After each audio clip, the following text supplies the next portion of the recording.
অফিসে এসে মেঘার করা কুকীর্তি দেখে ফেলে আদিকে ফোন করে বলে দিল বীরেশ। সম্পূর্ণ জানতে ভিডিওটিতে একটি লাইক করে প্রথম থেকেই দেখতে থাকো। গল্পের শুরুতেই দেখা যায় আদি বুঝতে পারে মায়ের কথা শুনে রাধার মনটা খারাপ হয়েছে। তাই আদি বলে, রাধা, মন খারাপ হয়েছে তাই না? তোমাকে দেখেই বোঝা যাচ্ছে যে তুমি খুব মন খারাপ করছো, কেন বলো তো? এরপরেই রাধা চুপ করে দাঁড়িয়ে আছে। আর তখনই গান গাইতে শুরু করেছে আদি। গিটার বাজিয়ে রাধাকে ডেডিকেট করে গান করতে থাকে।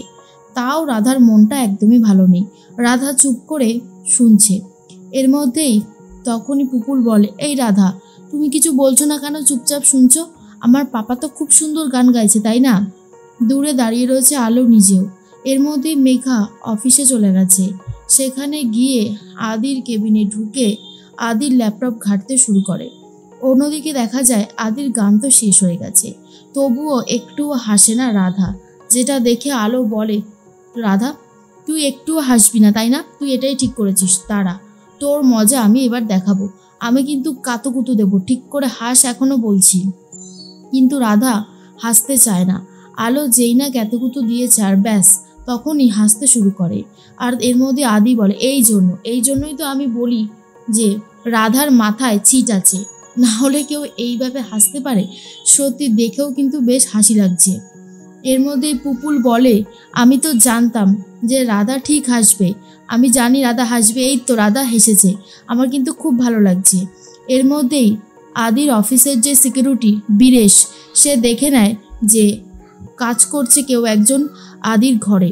আর এসে দেখে মেঘা ম্যাডাম আর বলে, এ কি, আপনি এখানে কি করছেন আদি স্যারের ঘরে? এটা কিন্তু আপনি একদমই ঠিক করেননি ম্যাডাম, এটা আপনি খুব খারাপ করেছেন। মেঘা বলে, কেন, আমি কি খারাপ করেছি? আমার কিছু ইম্পর্টেন্ট কাজ আছে, আমি করে আসছি। সিকিউরিটি তখন বলে, না ম্যাডাম, এত রাতের বেলা আপনি এখানে এইসব কাজ করতে পারেন না। স্যারের পারমিশন ছাড়া আপনি কেন এসেছেন এখানে? আমি কিন্তু কোনোভাবেই আপনাকে ছেড়ে দিতে পারবো না।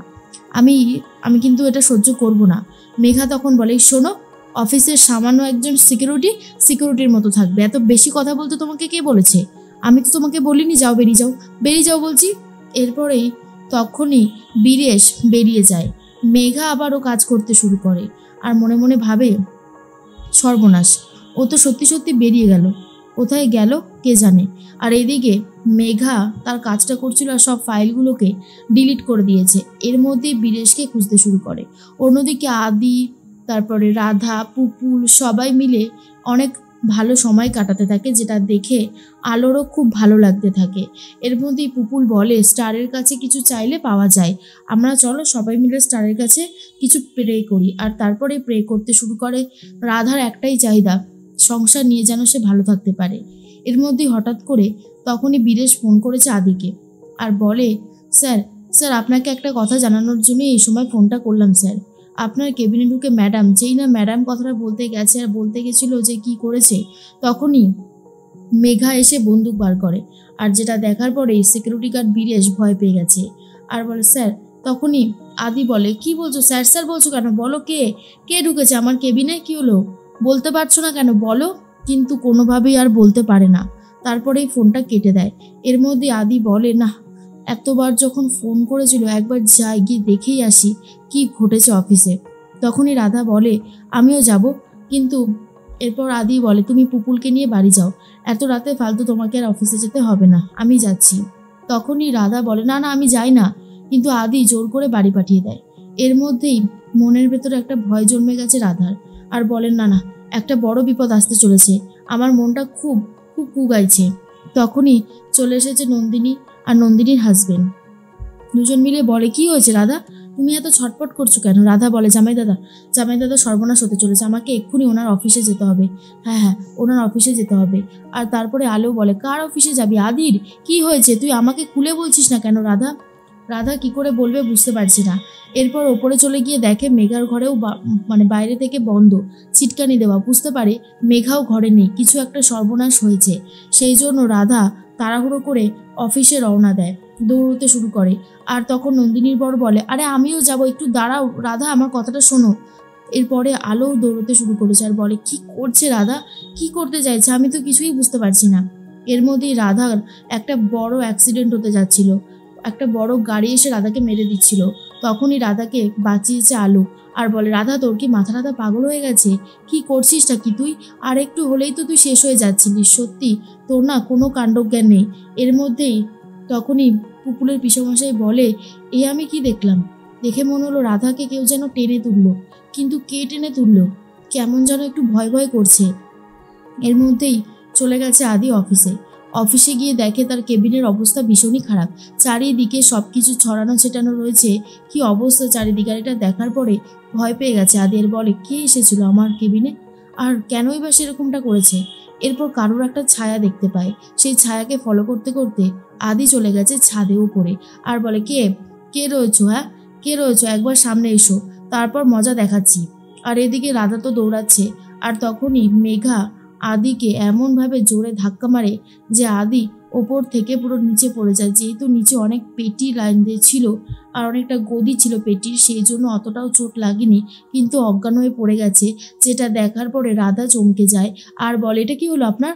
কথা বলছেন না কেন? আলো নিজেও চমকে যায়। আলো চুপ করে দাঁড়িয়ে রয়েছে, রাধাই সব কিছু করছে। রাধা ডাকাডাকি করে কিন্তু কোনোই সারা শব্দ পায় না আদির। আর বলে, কি হলো? হ্যাঁ দিদি বলো না, কি হয়েছে ওনার? উনি কি তোমার কাছে চলে গেছে? আলো বলে, চুপ কর রাধা, এসব কি বলছিস তুই? তোর কি মাথা খারাপ হয়ে গেছে নাকি? এদিকে মেঘা হাসতে শুরু করে আর বলে, আদি আমি তোমার সাথে এরকমটা করতে চাইনি, বিশ্বাস করো। কিন্তু কি করতাম বলো? তুমি যে আমার সাথে শুরু করেছো, আমার এটা ছাড়া আর কোনো উপায় ছিলই না। তাই তো বাধ্য হয়ে এই ডিসিশনটা নিলাম। আর তখনই সিকিউরিটি গার্ড ভয় পেয়ে যায়, কারণ সিকিউরিটি গার্ড সবটা দেখে নিয়েছিল। বীরেশ তখন ভয়ে রীতিমতো কাঁপছে। এরপরে বীরেশ বলে, আমি আমি বলে দেবো আপনি কি করেছেন।